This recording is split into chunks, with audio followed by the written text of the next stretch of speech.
ప్రియమిత్రులకు శుభోదయం. మనం ఇప్పుడు తమ్మర గోపన్నగా ప్రసిద్ధ నామధేయులైన శ్రీ నరహరి గోపాలాచార్యులు గారి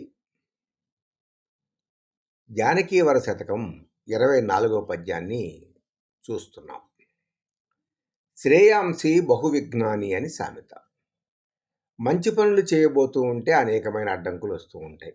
ముఖ్యంగా దైవ కార్యాలు చేయటానికి ప్రయత్నించినప్పుడు ఇవి చాలా ఎక్కువగా ఉంటాయి.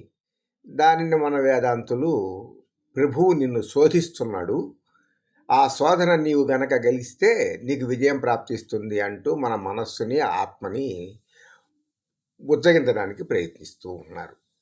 ఈ పద్యంలో కవి అనుమతి నేన తెచ్చుకొని నట్టివి కొన్ని, పరీక్ష చేత వచ్చినయవి కొన్ని, రోగములచే నెలకొన్నవి కొన్ని, మిత్రులిచ్చినయవి కొన్ని, శత్రువులచే లభించెను కొన్ని.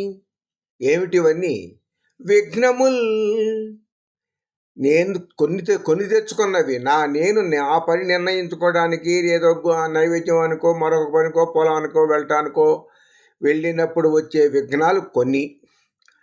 పరీక్ష చేత ఇతరులు తీసుకొచ్చినటువంటివి కొన్ని, రోగాల మూలంగా వచ్చినటువంటివి విఘ్నాలు కొన్ని, మిత్రుల మూలంగా వచ్చినవి కొన్ని, శత్రువులు కల్పించినవి కొన్ని. ఇన్ని విఘ్నాల మూలంగా దినమును రామనామసు విలేకనమందున అనేక సార్లు రామనామాలను 1 2 కోట్లు ఈ విధంగా రామకోటిని రచించినటువంటి, రామకోటిని రాసుకున్నటువంటి, గీత గీసి నిన్ను గీత లోపల ఉంచి అని రామకోటిని రాసినటువంటి మహాభక్త కవి శేఖరుడు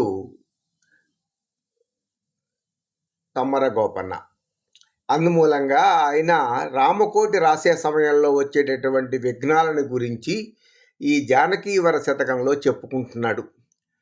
అనుమతినే తెచ్చుకొని నట్టివి కొన్ని, పరీక్ష చేత వచ్చినయవి కొన్ని, రోగములచే నెలకొన్నవి కొన్ని, మిత్రులిచ్చినయవి కొన్ని, శత్రువులచే లభించెను కొన్ని విఘ్నముల్, దినమును రామనామ సువిలేఖనమందున జానకీవరా. అయా, నేను ఎన్ని మంచి పనులు చేద్దాం అనుకుని నీ నామాన్ని గీత గీసి గీత లోపల నిన్ను నిలుపుదామని ప్రయత్నిస్తున్నటువంటి ప్రయత్నాలకి అనేకమైనటువంటి విఘ్నాలు కలిగిస్తున్నావు కదా రామచంద్ర అంటున్నాడు కవి. స్వస్తి.